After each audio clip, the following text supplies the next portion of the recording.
Aaron Rodgers, I think I saw you on TV say Aaron would be perfect for the Pittsburgh Steelers. Then you immediately said, I am keeping him the hell away from the Minnesota Vikings because he brings too much. What does that mean? And when you look at the Pittsburgh Steelers situation, why is Aaron Rodgers the guy that you think should be the quarterback?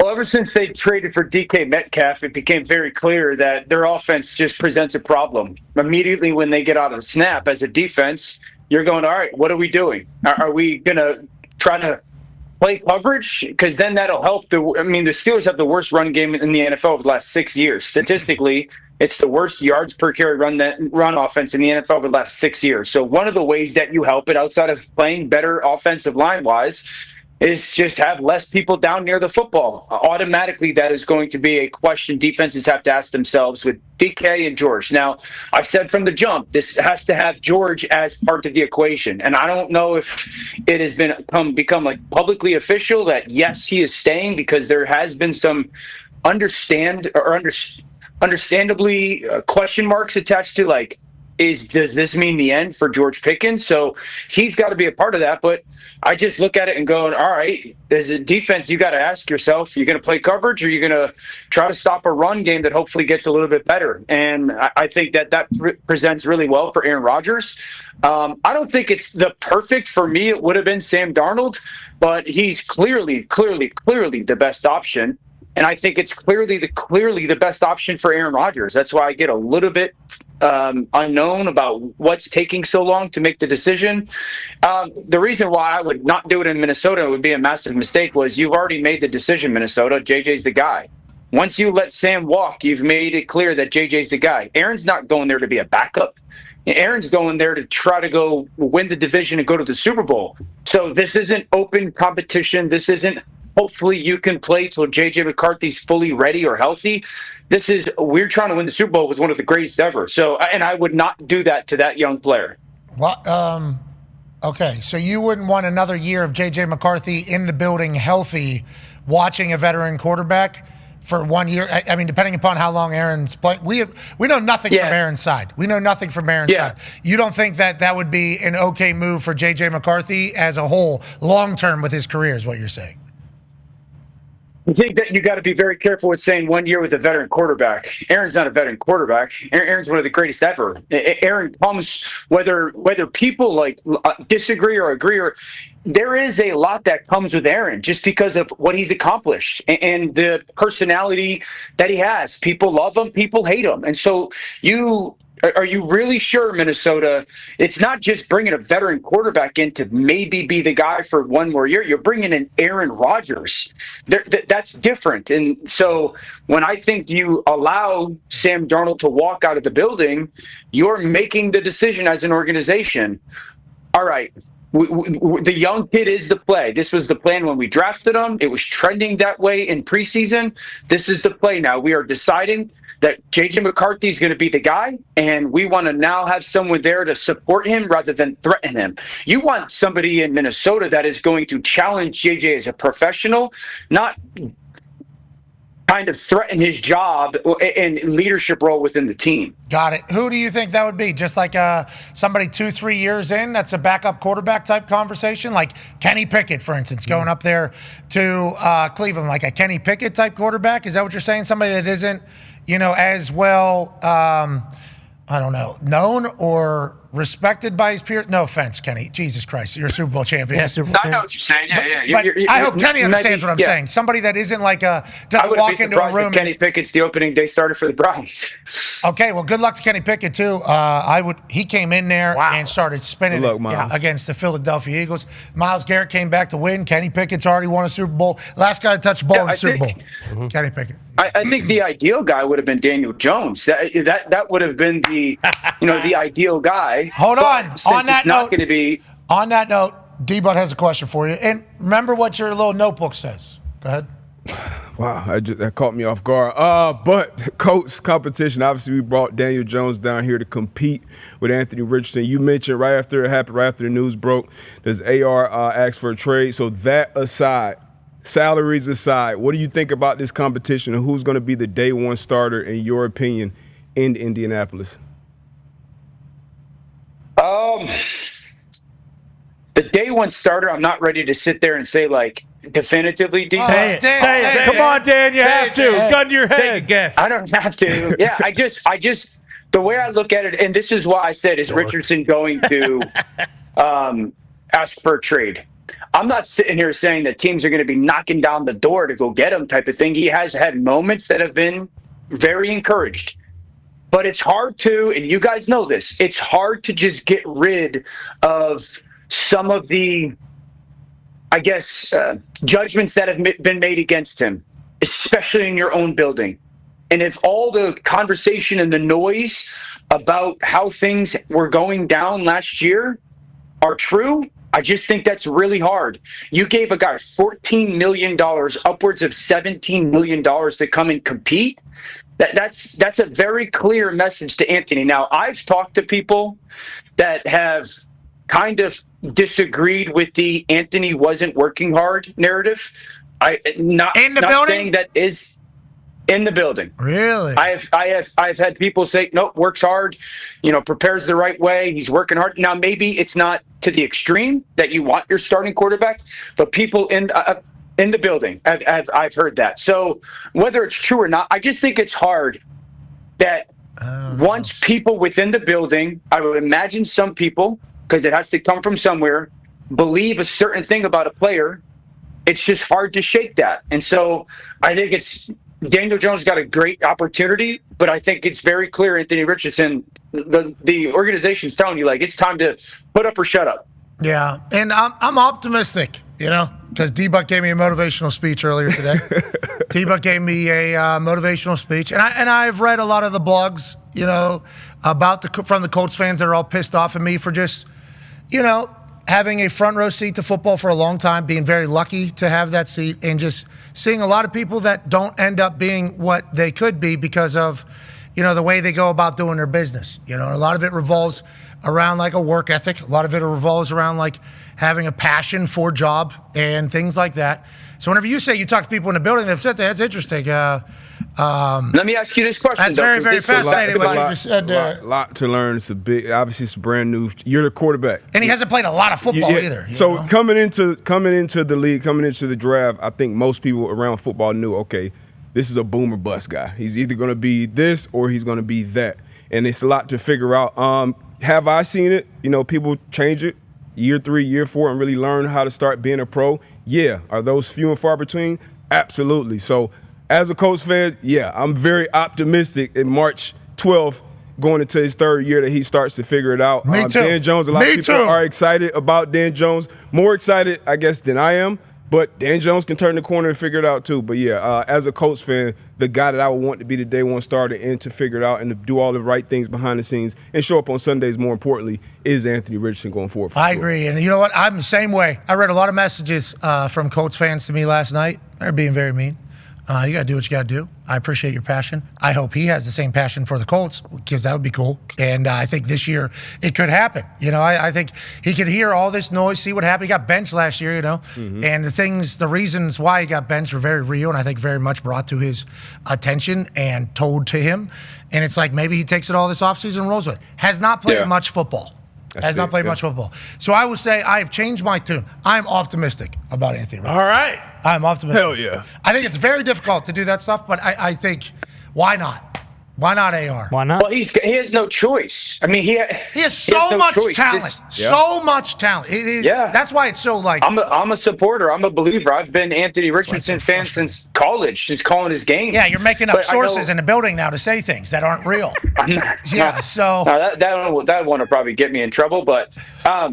And I know this, like Daniel Jones, listen, everything you hear about Daniel Jones, great teammate, hardest worker, puts it all, does everything the right way. Okay. Fast. Okay. Tough. Yeah, I mean, he's the anti whatever that was getting said about, that whole, I guess, situation last year. So I think, I don't know. If Anthony Richardson can't beat out Daniel Jones, let's be honest. If Anthony Richardson, in a very clear message from his organization, it is time to go, can't beat out Daniel Jones, then it's a miss on the draft pick. Agreed. Hey, good luck out there, boys. Thank you to both of you. Good luck to both of you in your competitions. Now, there's been some quarterback moves during this free agency. She starts today at 4 o'clock. Connor has a question for you, Dano. Yeah, Danny, always a pleasure. Geno to Vegas and Sam Darnold. Wish I could share the message. Excuse me? Nothing. Go ahead. I missed what you said. No, please enlighten me. No, go ahead. Vegas and okay, all right. Kind of a wuss move there, but yeah, then Darnold to Seattle. Obviously, Seattle, no DK, no Lockett. They're kind of going to look completely different as what they have in the past. And Geno down, reuniting with Pete Carroll, kind of a cool story as well. How do you feel about those two moves? Yeah, the best, but also the worst. Nice. I'm super happy for Sam Darnold. Ecstatic for Sam Darnold. You're going to a very different situation. And that's my thing for Seattle is don't take Sam Darnold and pay him this money and think you're not going to have to add some pretty significant pieces in the next 6 weeks or so, and you're going to get the same results. Sam went from arguably the best situation quarterback-wise in the NFL, outside of maybe Philly, to one that is dire right now in Seattle. Yeah, I love JSN. Jaxson Smith and Jigba's really starting to come on at the back end of last year. He's going to be a very, very good wide receiver. He had 2 really good wide receivers last year in Minnesota. 3 pretty good ones if you include Naylor. Hawkinson's a star. They don't have that star tight end in Seattle. And the offensive line was top 5, top 7 in the NFL, specifically when it came to their pass protection. That is not Seattle's offensive line. So while I'm ecstatic for Sam Darnold that he got his money, the situation is going to be very different unless some things get added to their offense. And my challenge to Seattle is you better add at least another starting wide receiver at a minimum. You better kind of include a tight end that's a little bit more of a difference maker. The offensive line's got to get a lot better. Now, Kubiak, their offensive coordinator, runs the same system. That should help the offensive line a little bit. But if you go back to the last 2 games of last year, the main thing was, Sam Darnold stinks. And then the main thing that I kind of was on board was like that offensive line got whooped. And that's kind of when he became a lesser player than he was last year. So I want to see what Seattle does. I'm not ready to sit there and say we're going to get repeat performance by Sam unless things change. I like Geno in Las Vegas. Brock Bowers really good. I think Las Vegas has okay receivers. Like I'm a big Jacoby Myers guy.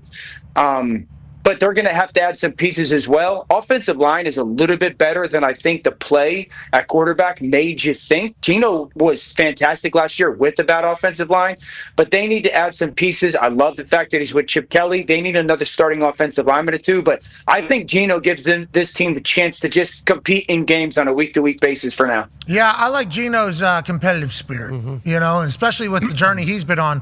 Maybe Danny Dimes has a similar one, but, with Geno, the way he's kind of got to this point, I respect. And the fact he turned down that deal with Seattle to go to Las Vegas to rejoin Pete Carroll and his mission, and Chip Kelly over there as offense coordinator, and Tom Brady seemingly on a day-to-day basis, a phone call away, because I think he's all in. Great scene for Geno Smith. Yep. Back to the same. Yeah, the thing I'd say about that real quick, though, Pat, also is just because he's there doesn't mean they shouldn't draft a quarterback if they like one in the first round. They absolutely should. We think that with most of these teams, too. Like Giants, even if they get a vet, they should probably, if they like a guy, they should draft a guy and do that. The whole, at least give him a year to learn under, which, Minnesota could do with J.J. McCarthy yet again because he wasn't maybe in the building as much last year because he was hurt. But, hey, don't want to stall any growth, especially with what we're hearing about J.J. What we're hearing about J.J. is guy. Start the clock. This is a guy, is what everybody has been telling us. I can't wait to watch it.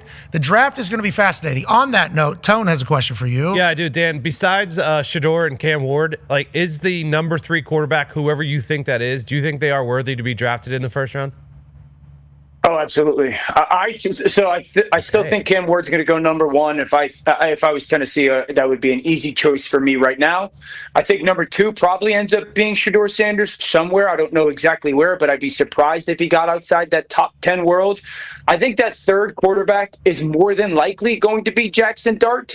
I don't think Jaxson Dart gets out of the first round.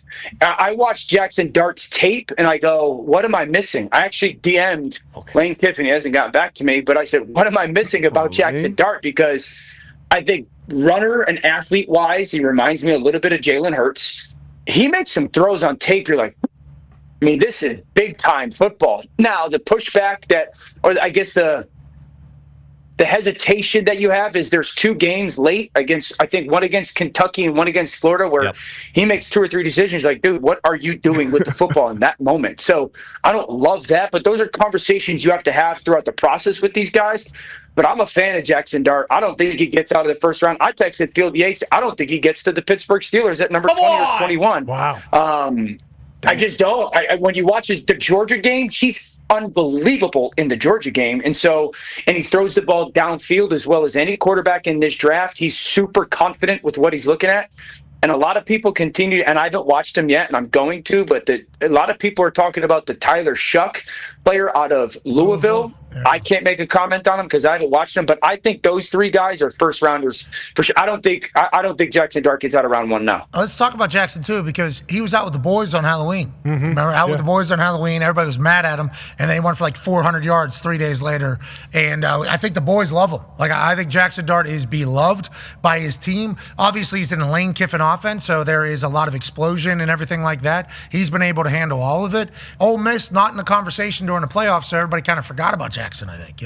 All these guys on primetime TV, you get a little bit more convo. Cam and Shedeur also not in there, but they are literally vlogging the entire process. So Jaxson Dart kind of disappeared from the conversation, and then once people start pointing out, like, hey, Jackson's beloved by people, then you start showing the highlights. It's like, why not? Why not Jaxson Dart? To Dan's point, too, which hurts him just in the public eye.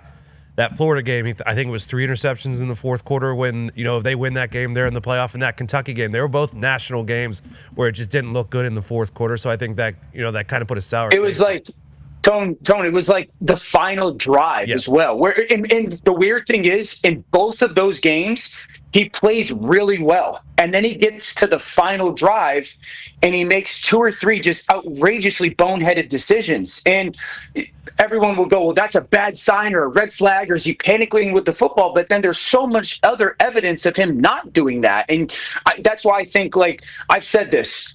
I remember talking about Will Levis in this way when you would go, I want to have the conversation and sit there and ask him, what the heck were you thinking in this stuff? Because maybe he thought something different or saw something different that you just get the explanation of understanding why they're thinking. But I think as a runner, he's a lot like Jalen Hurts, man. And as a thrower, he pushes the ball downfield so well. I'm a big fan of his. I honestly think he's close to quarterback 2 for some people. In the entire draft, you're saying, over instead of the Cam Shedeur conversation that's currently taking place? I absolutely think he is going to be quarterback 2 for some people. Well, all you need is one team to think anything. One team think he's quarterback 1, and you could go. What about the offensive style? Coming from that Lane Kiffin Ole Miss system and then going into the NFL, because like Cam Shedeur, McQuinn, for more pro style offense. Would you have any concerns about that when you watch Shedeur's offense, D-Butt? Yeah. Heavenly Father. Oh my gosh, man. Shedeur's offense tough to watch, man. I don't mind the Lane Kiffin offense. I think one, you take a ton of reps of seeing space and seeing how the field and coverage plays out. I think number 2, you're challenged to make really low percentage throws.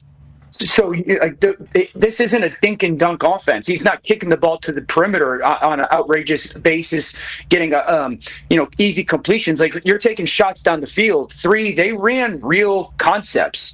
I have so many examples of full progression reads or full field reads, a lot of RPOs, which, again, are part of the NFL. So I don't know how greased he is with protections. There's examples of, I write down, you have no clue what protection is, but that's kind of the case for most of these kids right now. Yeah, and so you got to, again, sit down and have the conversations with these players throughout this process of, tell me what you know about protections. I'll go back to last year with Jaden Daniels. If you watched Washington really ran one protection all season, slide protection, and Jaden just knew what the problem was. That's what allowed him to play so fast and kill the blitz. So I don't knock the Lane Kiffin offense for him. Shedeur's offense for me is way harder to understand. I would tell you, I don't want to make this number up. I would tell you at least 50% of Shedeur's completions or throws are at the line of scrimmage.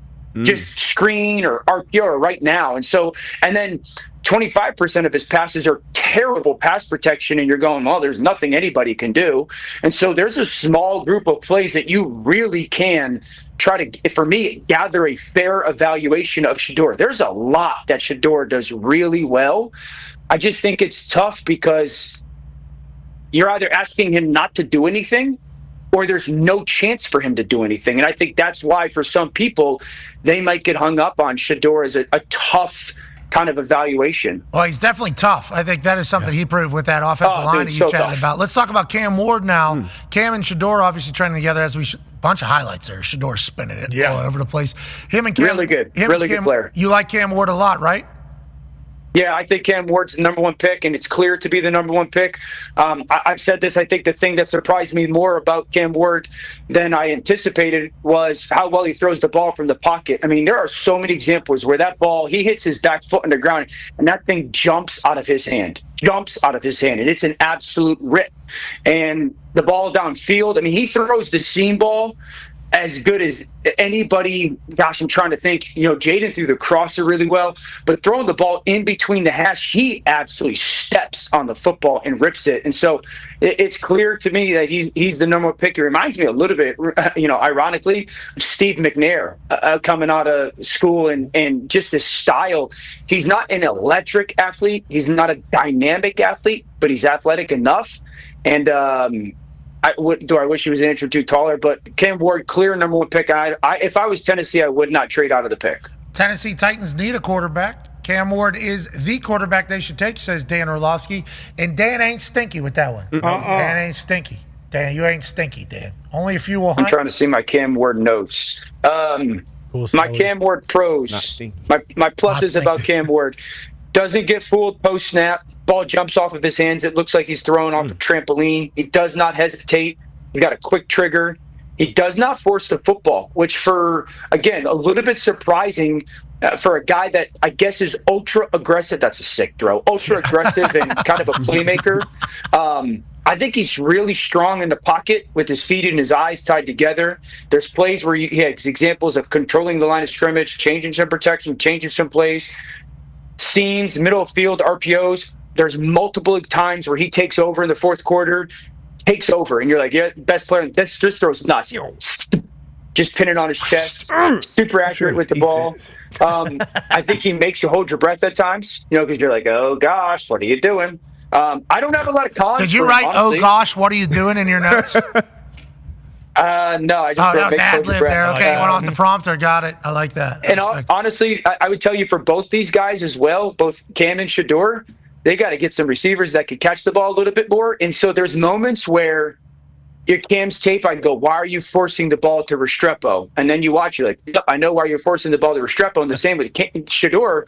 Why are you just only looking at Travis? Yep, I know why you're only looking at Travis. So doesn't have a blitz plan, but again, that's the case for so many of these kids coming out of college. So, and he's an average athlete, but I'm a big fan of him. He's played a lot of football.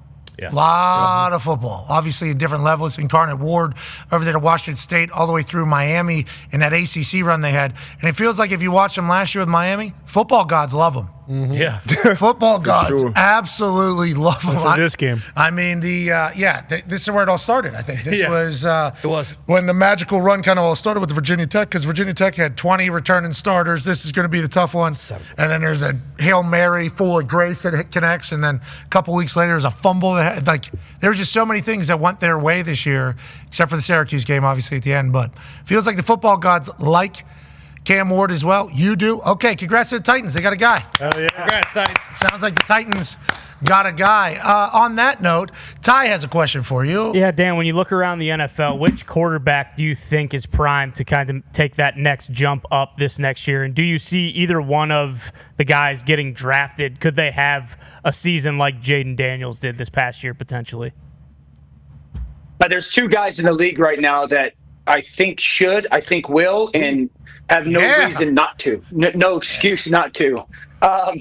So in the draft, I'll touch that real quickly. I think Tennessee needs another receiver outside of Calvin, so that their offensive line should play better. I want to see them add another receiver. The Giants are intriguing because of Dable. We'll see if they do it. The same with Cleveland. The Jets, Raiders. So I want to. The only one I feel really confident about right now is Cam, as far as where he's going to get selected. I think the two guys that, like, one more so than the other, don't have any more excuses. So one, Trevor Lawrence down in Jacksonville. I like what Jacksonville has done. Go back to the addition of Liam Cohen and bringing him and what he has done immediately for Baker Mayfield, or did for Baker Mayfield. This is Brian Thomas Jr. is absolutely fantastic. We've talked about it. America probably didn't get the opportunity to see him a ton. He's a superstar in the making at the wide receiver position. Gabe Davis is there. So I like a lot of what Jacksonville has done. It's time for Trevor to take a big leap. It really is. Like, you're too talented of a player. I know it maybe hasn't been the most ideal situation for you at the start of your NFL career. And there was a moment with Doug Peterson where it was trending that way and it didn't. It's time to take the jump. There's all the pieces in place for you to become what you were expected to become at that number one pick. The second one would be Caleb. Chicago's had a fantastic offseason. Gets the hottest offensive mind in football over the last maybe 10 years since Sean McVay got the job. Offensive line additions, interior, all those guys know this system. Tooney knows it. Drew Dahlman knows it. Jonah Jackson knows it. So the plug-and-play ability and the understanding of you're going to get protected. I think the biggest challenge for Caleb is trusting that the play call and the offensive line are actually going to do what that you're telling me as a player it's going to do. Because I do think there are moments where he didn't have that last year. I know what you're telling me on paper. You're going to protect me and this and that. I don't trust you. I don't trust the guys in front of me. And I think that's going to be the biggest thing is Caleb getting to that point where he actually, when coach calls the play to get the ball to your hands, just get the ball to your hands. We're not asking for you to hit a home run here. We just want a completion.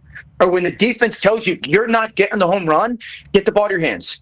Quick, okay? And then when we take our shot, we take our shot. And if it's there, let's take it. And so finding the balance for him there, I think, is the big challenge. But, with DJ still there and the tight end group that they have, the back group that they have, the scheme, the offensive line, I expect Caleb to take a big jump. I was one that was hesitant when the marriage of Ben Johnson and Caleb came together. There is a part of me that still is, because I want to see Caleb do it in time. And everyone talks about, well, look what he did with Jared Goff. For all you people out there that say that, Jared's really freaking talented now. I mean, Jared. He used to be awful. Now he's the guy. Yeah. Now they're chanting Jared Goff. Jared Goff. That's all they chant in Detroit. That is their chant up there. And to your point, what I think you're about to say is Jared Goff plays in timing. Like, that is what he does. Like, that he is a... He grew up, he was trained by Sean McVay. That's the basis of the offense. He was trained in it. And so when you're trained in it early on, it becomes muscle memory. It becomes second nature. It's a habit. Caleb doesn't have that. So it might take some time. I've said this. Is he capable of it? Absolutely. But you got to go have that be a staple of your game. But, and I think for him as well, as much as you want him to take the jump, I really attach Rome Odunze taking a jump as well, because to get this offense pass game wise to where you want it, those two receivers would be a big part. Yeah, and a lot of great points there. You didn't bring up Bryce Young. Fascinating. Bryce Young in the same boat. I want to see them out of wideout still. Okay. Bryce Young in the same boat of Caleb, though, I think didn't really trust offensive line for a while. Whitworth brought up whenever Tooney gets sent to Chicago Bears, Tooney can look at Caleb middle of the game and be like, hey, we got you here. Like, that's the type of thing that an OG offensive lineman can do that can hopefully build up a little bit of trust in that. Because if you don't have faith in your offensive line, and I know this as a punter, Boy. If you don't have faith in the person blocking for you, you're not thinking about executing. You're thinking about whether or not you're going to die. Like that is literally all you're thinking about. So like survival is the thought as opposed to making a play. That can affect people. That can certainly affect people. And that's all the defense is trying to do. They're trying to get him to get his head down and make him get his eyes down, just trying to make him think about it so he can't do everything else. Caleb number one's not there, take off. Number one's not, instead of going, all right, just number two, number three, all right, cool, ball comes out of my hand. And you're totally right. If you don't have that as a quarterback, you don't. I'm not worried about the execution. I'm just worried about something bad not happening. Yeah, and that's why you see the running and the sprinting. Every preseason, and I obviously don't have every snap like quarterbacks do. Every preseason when we go out to punt, and we got 2 McDonald's workers and an insurance guy blocking for me, and it's a lot easier to run and block a punt than it is to block for a punt, especially if you haven't done that. The only thing that's going through my head is we are catching and getting this. I mean, it is just bang. We are out.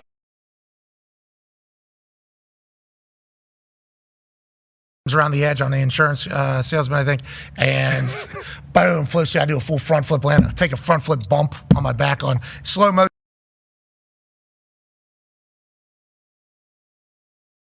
Bengals was always the 4th preseason game. That was the worst. I didn't sleep the night before. Oh yeah, that boy. That's one of the first things we look at too as defense is the quarterback watching a rush. Now, Caleb's not a guy that's a statue quarterback, but are you watching the rush? Do you trust the protection? And talking to AQ and other centers that's been around, they say it's a very small group of quarterbacks that actually control things at the line of scrimmage. And when you control it, I guess you can trust it more when you really understand it. Go ahead, Dano. Yeah, and if you guys going back to the college kids, and I think this is why these guys, you got to spend time talking with them.